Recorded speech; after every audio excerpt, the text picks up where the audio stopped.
Hola, ¿qué tal? Bienvenidos. Hoy nos vamos a meter a fondo con un tema que, la verdad, suena película de samuráis, pero que está pasando ahora mismo, aquí, en la Ciudad de México. Hablamos del Kenjutsu, el arte de la espada japonesa. Y para esta exploración tenemos en la mesa un material fascinante de una escuela que se dedica justo a esto. Y bueno, la pregunta del millón hoy es, ¿qué diferencia esto de, digamos, el kendo, que es lo que la mayoría conocemos? El material que tenemos insiste mucho en un concepto que parece ser el corazón de todo, el taizabaki.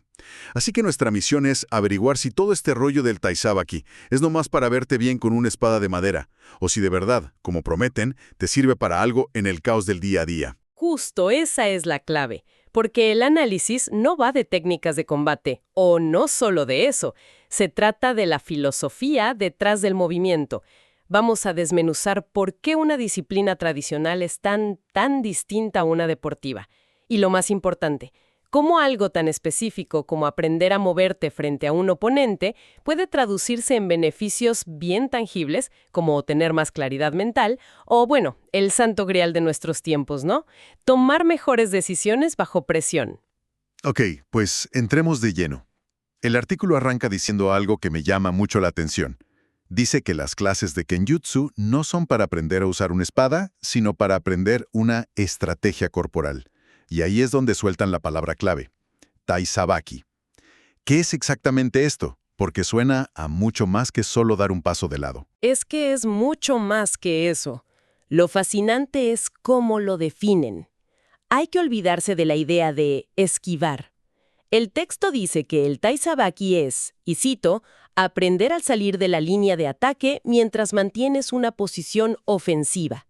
Aquí está el cambio de chip. A ver, En muchas disciplinas, moverse es para evadir, para que no te peguen. Aquí, el movimiento es para posicionarte de forma inteligente. No se trata solo de quitarte del peligro. Se trata de moverte a un lugar desde donde tú ahora tienes el control, la ventaja. Es proactivo, no reactivo. déjame ver si lo entiendo. No es correr, es reubicarte para contraatacar. Para que esto no suene tan abstracto, la fuente menciona varios componentes, ¿no? Hablan de desplazamientos diagonales, giro de cadera, ajustar la distancia y un corte simultáneo. Suena como una coreografía muy precisa. Totalmente, pero cada pieza tiene un porqué. Y ese giro de cadera del que hablan es un gran ejemplo. Insisten mucho en que la fuerza no viene de los brazos, como uno creería al ver una espada. Viene del centro del cuerpo, de la cadera. Es como un resorte que se carga con el movimiento de entrada del oponente y se libera en tu propio ataque. Ah, claro. Imagina la diferencia entre empujar una puerta solo con el brazo y empujarla usando el peso de todo tu cuerpo. Es un principio de eficiencia brutal. El movimiento no solo te salva, sino que carga tu siguiente acción. Ok. Eso ya lo hace mucho más tangible. Y esa idea de la estrategia me lleva a algo que leí en la fuente y que me sorprendió. Resulta que mucha gente llega a estas clases buscando kendo. Pareciera que en la mente de todos son casi lo mismo. ¿Qué es lo que los diferencia realmente según lo que explican? Digo, ¿no es un poco snob pensar que una es más auténtica que la otra? Es una excelente pregunta, porque no se trata de que una sea mejor. El artículo las plantea como dos caminos con destinos distintos. No es una jerarquía para nada. Imagina que ambas te enseñan a usar un martillo. El kendo, como lo describe la fuente, te prepara para una competencia de clavar clavos. Hay reglas, equipo de protección, se dan puntos, se busca velocidad y precisión dentro de un marco muy definido. Es un deporte formidable basado en el arte de la espada. Entiendo, es el enfoque competitivo, totalmente. Entonces, ¿el Kenjutsu sería? El Kenshutsu, en cambio, te enseña a construir una casa con ese martillo. El enfoque está en entender la madera, el ángulo correcto, la estructura, el porqué de cada golpe. No hay puntos, no hay un árbitro. Se busca entender los principios del combate en un contexto más amplio, más estratégico, sin las limitaciones de un reglamento deportivo. ¡Wow! La edad lo cambian todo. Me encanta esa analogía. Entonces, si alguien quiere la adrenalina de un torneo y medirse contra otros bajo un sistema claro, el kendo es su camino. Pero si alguien le carcome la curiosidad por el porqué, por la estrategia detrás, por la raíz histórica, ahí el kenjutsu es la opción. Es una diferencia de propósito, no de calidad. Exactamente. Y la fuente es muy honesta al respecto. Su objetivo es que la gente sepa qué está eligiendo, para que no haya decepciones y cada quien encuentre lo que realmente está buscando, ¿sabes? Ahora, toquemos un punto que seguro muchos están pensando. Te confieso que cuando leí Arte de la espada japonesa me imaginé que tenías que ser casi un acróbata para empezar. La idea de que la mayoría llega en ceros es un alivio. Yo probablemente me tropezaría con mis propios pies en la primera clase. ¿Qué tan real es esa accesibilidad? Pues es el pilar de su método. Según describen, el artículo dice, y lo cito, la respuesta es un no rotundo a si se necesita experiencia. Detallan que el proceso para alguien que llega de la calle es empezar por lo más básico, como pararte, como sostener el bokken, la espada de madera, cómo dar un paso de forma consciente, y recalcan que el trabajo es individualizado y sin presión. Nadie espera que te muevas como Toshiro Mifune en tu primera semana. O sea que no te avientan al ruedo de inmediato. Para nada. El enfoque es construir la base, la estructura corporal, como la llaman. Y es tan importante que, de hecho, mencionan algo revelador. Incluso gente que ya practica kendo va a estas clases para refinar esa estructura. Ah, mira. Eso te dice que es un pilar que a veces, en la prisa por competir, se puede pasar por alto. Aquí vuelven a los cimientos. Y esto nos lleva a la gran promesa. Hablemos de los beneficios. La fuente enumera los obvios, mejores reflejos, coordinación. Pero luego se mete en un terreno más interesante. Estabilidad emocional, concentración y disciplina mental. Y sueltan esta frase que es casi un eslogan. Las artes marciales tradicionales como el Kenjutsu desarrollan claridad bajo presión. Suena muy bien en teoría, pero ¿cómo se ve esa transferencia en la práctica? O sea, ¿estamos diciendo que aprender a esquivar una espada de madera realmente te ayuda a no perder la calma cuando tu jefe te pide un reporte para ayer? De cierta forma, sí. Y no es magia, ¿eh? Es que entrenas a tu sistema nervioso a no entrar en pánico ante un estímulo sorpresivo y amenazante. En la práctica, cuando alguien avanza hacia ti, el instinto primario es congelarse o chocar de frente, ¿no? Sí, claro. El Kenjutsu, a través del Tai Sabaki, te enseña una tercera vía. Moverte de forma inteligente, fluida. Tu cuerpo aprende, a un nivel casi celular, que ante la presión, la mejor respuesta no es la rigidez, sino el reposicionamiento. Una especie de memoria corporal para el estrés. Exacto. Y esa memoria corporal se activa en otras situaciones. No es que vayas a hacer un movimiento de Kenjutsu en una junta, claro. Pero en lugar de reaccionar visceralmente en una discusión, de responder al primer impulso, tu mente ya tiene grabado un patrón de no chocar. Te das ese medio segundo para, figurativamente, salir de la línea de ataque, respirar y encontrar un mejor ángulo para la conversación. Es entrenar la calma en el caos. Ok, visto así tiene mucho más sentido. Pero eso me lleva a una pregunta muy práctica. Hablamos de sables aunque sean de madera. Hablamos de gente atacando. ¿Qué tan seguro es esto? Entiendo el concepto del Tai Sabaki como defensa, pero me cuesta creer que sea tan simple. El instinto de uno sería levantar los brazos y bloquear, ¿no? ¿Realmente la gente aprende a anular ese pánico y a moverse de lado con elegancia? Es una duda totalmente válida, y la fuente lo aborda de varias maneras. Primero, lo obvio. Se usan bokken, espadas de madera maciza. No hay filos. Segundo, la progresión es clave.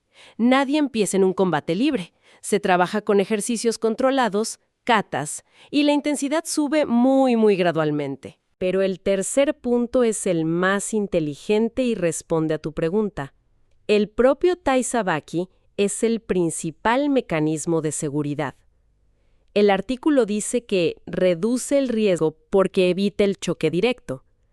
Al entrenar una y otra vez que la respuesta no es bloquear con fuerza bruta, sino fluir alrededor del ataque, ese instinto que mencionas se va reeducando.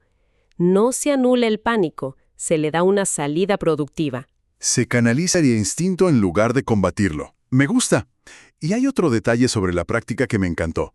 No entrenan en un dojo impecable y silencioso, sino en el bosque de Chapultepec. Me los imagino entre los árboles con el ruido de la ciudad de fondo. ¿Qué dice la fuente sobre por qué eligieron un lugar así? ¿No es más difícil con el suelo irregular, las distracciones? Al contrario, esa es precisamente la ventaja. El artículo explica que el combate real no sucede en un piso plano y perfecto. Aprender a desplazarte sobre tierra, a esquivar una raíz de árbol sin pensar, a adaptarte a un pequeño desnivel mientras mantienes la postura, todo eso es parte integral del entrenamiento. Te obliga a tener una conciencia total de tu entorno, no solo del oponente. Ah, El bosque no es un fondo bonito, es otro maestro. claro, el mundo real no es un tatami. Te obliga a estar presente de una manera mucho más completa. Y hablando de ese proceso, ¿qué tan larga es la curva de aprendizaje? Si voy, ¿cuánto tiempo pasa antes de que deje de sentirme un completo inútil? Jaja, la perspectiva que ofrecen es bastante alentadora. Mencionan que los primeros avances se sienten en el primer mes. Ojo, no se trata de volverte un maestro, sino de sentir un cambio interno. Citan a alumnos que dicen cosas como, después de pocas clases, ya no reacciono tarde. Y esto conecta con la diferencia con el kendo competitivo. Como aquí la prioridad no es la velocidad, sino la estructura, una vez que entiendes esa base, tu capacidad de reacción y movimiento mejora de forma muy notoria. Es como aprender a escribir. Primero te enfocas en hacer bien cada letra y luego la velocidad llega sola. Construir la casa sobre cimientos fuertes, como decías. Ok, si juntamos todas las piezas del rompecabezas, ¿quién es la persona que termina enganchada con esto? La fuente menciona profesionistas, gente entre 20 y 40 años, pero eso es muy amplio. ¿Qué tienen en común? ¿Cuál es su mentalidad? Más allá de la demografía, el perfil que se dibuja es el de un buscador. No es alguien que solo quiere hacer ejercicio o aprender a pelear. Es alguien que se pregunta el porqué de las cosas. El texto menciona explícitamente a practicantes de kendo que buscan la raíz técnica de su arte, lo que nos habla de una necesidad de profundidad. Es la persona que disfruta un proceso de aprendizaje metódico, que valora la estrategia sobre la fuerza bruta y que probablemente busca una práctica que le aporte algo más que condición física. Es para el que no solo quiere hacer, sino entender. El que busca una disciplina que sea un diálogo con uno mismo, no solo una competencia contra otros. Completamente. La cualidad que parece ser el verdadero requisito no es física, sino mental, una curiosidad genuina por explorar estos conceptos de espacio, tiempo y movimiento de una forma más profunda. Y todo el método que describen parece estar diseñado para acoger a esa persona, sin importar si llega en tenis o con un cinturón negro de otra disciplina. Bueno, creo que hemos desmenuzado bastante bien el material. Si tuviera que resumirlo, diría que el Kenjutsu, al menos como lo presentan aquí, es menos un arte de combate y más una disciplina de estrategia corporal. El corazón de todo es el Taizabaki, este concepto de posicionamiento inteligente que lo cambia todo. También queda clara la distinción con el Kendo. No es uno mejor que otro, son propósitos distintos. Uno es un deporte de alta competencia, el otro, una exploración de la raíz histórica y estratégica. Y quizá lo más importante, es una práctica sorprendentemente accesible, diseñada para gente común y corriente, que busca beneficios que van mucho más allá de lo físico, como la calma y la claridad mental. Es un resumen perfecto, y mientras hablabas estaba releyendo los títulos de otros artículos que mencionan en su sitio, como Maai, el secreto samurái, y Kenjutsu y toma de decisiones. Todo apunta en la misma dirección, y me deja con una última reflexión. Esto plantea una pregunta importante. Todo lo que hemos discutido, el Taizabaki, el control del espacio, el Maai o la distancia correcta, nos dice que el Kenjutsu enseña a manejar la distancia, el tiempo y el riesgo de una forma muy física y tangible.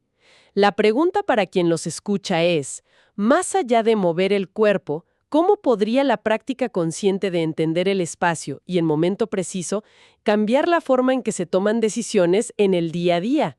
¿Cómo se aplica esa claridad bajo presión, no ante una espada de madera, sino ante la presión de una negociación, el caos de un proyecto con fecha de entrega o el simple reto de tener una conversación difícil sin chocar de frente? Es algo en qué pensar.